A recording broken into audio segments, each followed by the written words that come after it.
Halo sobatku, selamat datang di channel Sobat Movie. Tempatnya review film paling asik dan menarik buat sobatku semua. Yang baru gabung, silahkan klik tombol subscribe ya dan nyalakan loncengnya, supaya kalian tidak ketinggalan film-film seru yang Mimin upload. Oke, gak usah berlama-lama lagi, langsung aja kita ke reviewnya. Gasken sob.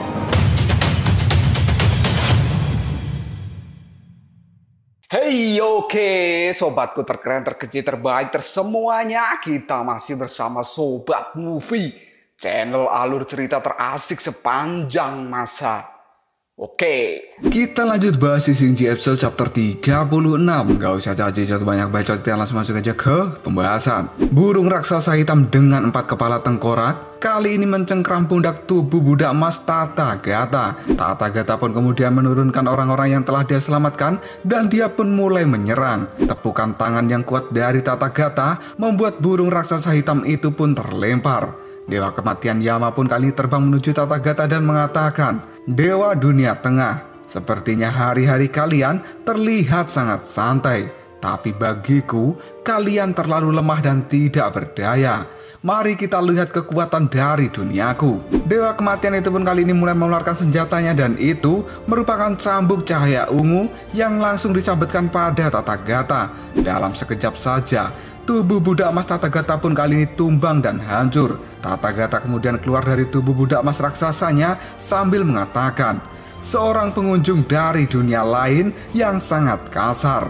Dewa kematian pun tertawa dan menyebut Tathagata sebagai sampah. Tathagata yang tidak terima kali ini menjadi marah dan dia akan beradu tinju dengan dewa kematian Yama. Tinjuan kuat dari kedua dewa ini pun dilayangkan begitu saja dan hal ini membuat ledakan besar di area pertarungan. Bahkan cahaya dari hasil adu tinju itu mampu menerangi seluruh tempat ini. Gelombang ledakannya pun cukup besar sehingga para dewa kali ini mulai waspada. Tathagata kemudian menghindar dan berkata, "Tinjunya kuat sekali." Dan dia kemudian bertanya, "Kamu adalah dewa dari dunia lain, kenapa tiba-tiba menyerang kami?" Dewa kematian Yama pun menjawab, "Di dunia ini tidak boleh ada dua dewa. Kelompok kami adalah satu-satunya yang layak disebut sebagai dewa. Perkenalkan, aku adalah dewa kematian Yama. Aku akan membawa perang dan kematian pada kalian. Dan para dewa dari dunia tengah akan segera musnah." Tidak lama kemudian, kelopak bunga sakura pun berterbangan. Hal itu sebagai pertanda munculnya Sasin Guanyin. Dewa Sasin yang sudah tiba di tempat itu pun kemudian berkata, "Benar-benar dewa yang sombong dan kasar. Kamu telah berhasil membuatku sangat kesal. Aku akan meladenimu dengan perang dan kematian juga." Tidak lama kemudian, seluruh pasukan tempur istana surga pun kali ini telah muncul dan dipimpin oleh Jenderal Mata Tiga. Panji bendera perang istana surga kali ini juga dikibarkan dan Raja Kebajikan juga telah muncul di tempat ini. Sambil memegang kipasnya, Raja Kebajikan pun berkata, "Menurut ramalan, akan ada tamu jauh yang berkunjung. Tapi aku tidak habis pikir, ternyata kalian datang dengan niat yang buruk. Wahai dewa yang jauh, kalian benar-benar telah membuat kekacauan." Tidak lama kemudian cahaya emas berterbangan keluar dari dalam istana misterius dan berkumpul di depan istana misterius tersebut. Cahaya-cahaya emas itu pun kemudian berubah menjadi sekelompok dewa dari dunia lain dengan tatapan mata yang bengis. Salah satu dewa kemudian berkata, "Akhirnya aku bisa melihat dewa dari dunia lain. Yama, bagaimana menurutmu? Apakah ini akan menjadi pesta yang menyenangkan?"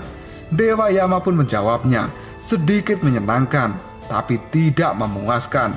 Dan Dewa Wisnu kali ini juga berkata, "Mereka tidak bisa dianggap enteng. Jangan lupakan tentang tujuan utama kita datang ke tempat ini." Sebuah cahaya besar kemudian muncul dan berkata, "Apa yang dikatakan Wisnu adalah benar." Tathagata dan juga para dewa yang lain pun kali ini menjadi waspada. Cahaya emas besar itu kembali mengatakan, "Pertempuran ini adalah tentang nasib kedua dunia. Demi terang dan juga keadilan di dunia ini, kita tidak boleh gagal." Ternyata cahaya besar yang muncul itu adalah Dewa Brahma yang merupakan rajanya para dewa dari kerajaan Tianzu. Dewa Brahma pun kembali berkata, "Wahai para dewa dunia tengah, kalian adalah dewa yang kejam dan tidak pantas dipuji. Perang ini terjadi karena perbuatan kalian sendiri. Biarkan kalian semua melihat murka dari kerajaan Tianzhu. Tidak lama kemudian prajurit istana kerajaan Tianzhu pun keluar dari dalam istana. Mereka membawa tameng dan juga mengangkat senjata siap untuk berperang. Dewa Brahma pun kembali berkata, "Ini adalah peringatan terakhir untuk kalian. Serahkan pembunuh Raja Dharma Pusyan Karmapa dan juga api abadi. Jika tidak, aku akan membinasakan kalian semua." Raja kebajikan pun terbang dan mendekat Dewa Brahma, kemudian berkata, "Kamu terlalu banyak bicara. Kita sebenarnya tidak tahu apa yang kau bicarakan itu. Hai Dewa Kerajaan Tianzhu, kita di sini tidak mengerti. Kenapa kamu mengatakan alasan untuk berperang? Kita semua tidak pernah melanggar duniamu. Dan kita mengurus dua dunia yang berbeda. Tidak ada gunanya bagimu untuk menyerang kami." Dewa Brahma pun kemudian menjawab, "Kalian menolak untuk mengakui kesalahan. Sayang sekali, kalian tidak bisa memberiku pilihan lain. Awalnya dunia kita memang berbeda, tapi melihat duniamu yang rusak, aku menjadi tidak tahan. Dewa itu adalah eksistensi yang memelihara nilai ideal di dunia. Tapi kalian tidak bisa melakukan hal itu. Berhenti saja menjadi seorang dewa." Semuanya kini menjadi terkejut dengan ucapan dari Dewa Brahma. Raja kebajikan pun kali ini menjawab, "Sungguh pernyataan yang arogan. Tidak ada yang bisa dikatakan lagi. Jika memang harus berperang, kita tidak takut." Dewa Brahma pun kemudian menjawabnya, "Itu bagus, seperti yang aku harapkan. Para pejuang, mari kita berperang." Setelah mendapatkan perintah dari Dewa Brahma, prajurit istana Tianzhu pun kali ini mulai meluncur dan akan melakukan peperangan melawan Dewa Istana Surga. Kedua prajurit dari istana yang berbeda kali ini akan saling menunjukkan kekuatan mereka masing-masing. Karena perang besar antar para dewa sudah tidak bisa dihindari. Kita berpindah ke tempat Biksu Tong. Di sana Dewa Matahari Suryer atau Surya telah muncul untuk mengejar dan menangkap Bodhi atas perintah dari Dewa Brahma. Dewa Surya pun mulai bicara, "Bodhi, aku sudah mengejarmu sampai tempat ini. Apa kamu pikir orang-orang di sini bisa melindungimu?" Bodhi pun kali ini terlihat sangat ketakutan. Dia kemudian meminta Biksu Tong untuk melindungi dirinya. Dewa Surya kemudian mulai turun dari udara. Dia kemudian perlahan berjalan menuju Bodhi sambil berkata, "Percuma saja, berikan aku relik yang ada di tanganmu." Bodhi pun berteriak, "Kamu telah membunuh guruku. Aku tidak akan menyerahkan relik ini padamu." Dewa Surya pun kali ini akan mengambil relik itu secara paksa. Tiba-tiba saja tangannya dihentikan oleh Biksu Tong. Dan dia kali ini mengatakan, "Ini adalah tempatku. Kamu jangan berbuat lancang tanpa izin dariku." Dewa Surya pun kemudian bertanya, "Kamu siapa?" Dan Biksu Tong menjawabnya, "Aku bosnya di tempat ini. Kamu telah mengacaukan hotelku dan kamu harus membayar uang ganti rugi atas kerusakan ini." Dewa Surya lalu mengatakan, "Uang ganti rugi? Lelucon macam apa ini? Ada hal yang lebih penting yang harus kulakukan, dan aku tidak punya waktu untuk berurusan dengan orang sepertimu." Biksu pun kali ini terlihat sangat marah, dan Bodhi tiba-tiba saja berteriak, "Hati-hati Biksu!" Tidak lama kemudian, Dewa Surya mengangkat tangannya dan mengeluarkan gelombang api yang cukup besar. Cahaya yang dikeluarkan juga menyilaukan mata semua orang. Hal ini dimanfaatkan oleh Dewa Matahari Surya untuk mengambil relik Dewa Karmapa dari tangan Bodhi. Tiba-tiba saja dari belakang Bailang muncul dan menggagalkan usaha Dewa Surya. Sang dewa pun kali ini kaget dengan apa yang telah dilakukan oleh Bailang. Dan Bailang pun kali ini berkata, "Meskipun aku tidak bisa melihatmu, tapi indera penciumanku masih sangat tajam." Tidak lama kemudian Bailang pun memanggil jiwa naga Yuso dan membawa pergi Dewa Surya dari tempat ini.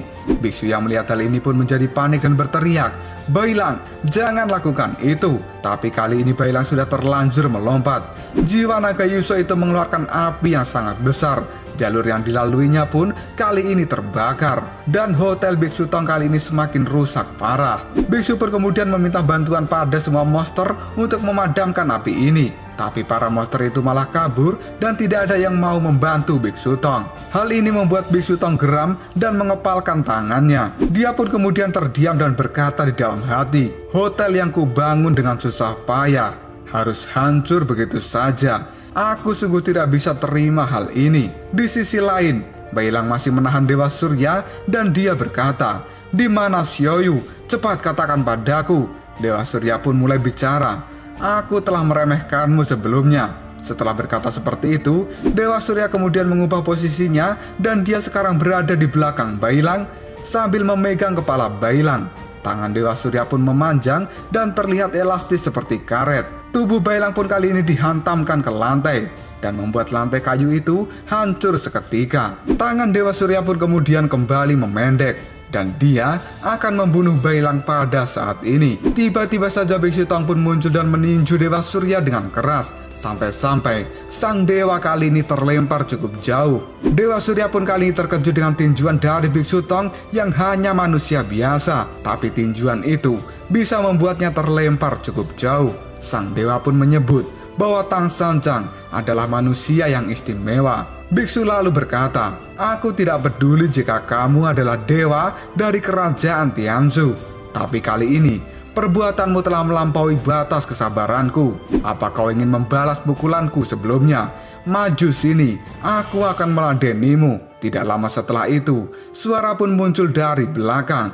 "Guru, apakah ada orang yang berani membuat masalah di tempat ini?" Ternyata suara itu adalah teriakan dari Subaji dan juga Sawucing yang baru saja datang ke tempat ini. Dan Dewa Surya kali ini kaget melihat mereka. Baji dan Wucing kemudian memasang muka yang garang sambil berkata, "Wow, kamu sangat berani. Kamu telah datang ke tempat ini dan berbuat onar. Apakah kamu tidak tahu sedang berhadapan dengan siapa?" Tidak lama setelah itu Putri Tengkorak Putih pun muncul sambil mengatakan, "Biksu, maaf aku terlambat. Tampaknya tidak mudah untuk berbisnis di tempat ini. Masalah akan segera datang pada Anda." Dewa Surya kemudian menatap tajam pada kelompok Biksu Tong dan dia berkata, "Ini benar-benar ajaib. Aku sungguh tidak mengerti. Seorang manusia dan monster saling melindungi. Tampaknya satu-satunya cara yang harus kulakukan adalah memusnahkan kalian semua. Lalu apakah yang akan terjadi selanjutnya? Bagaimana cara kelompok dari Biksu Tong menghadapi kemarahan dari Dewa Surya ini? Bisakah mereka mengalahkannya? Jika kalian penasaran, tunggu aja jawabannya di next video Sising episode chapter 37 yang akan tayang minggu depan. Koprol Sob. Tetap stay di channel Sobat Movie dan jangan lupa klik subscribe, like, dan share ke teman-temanmu agar channel ini dapat berkembang dan menghibur kalian semua. See you next tomorrow. Bye-bye.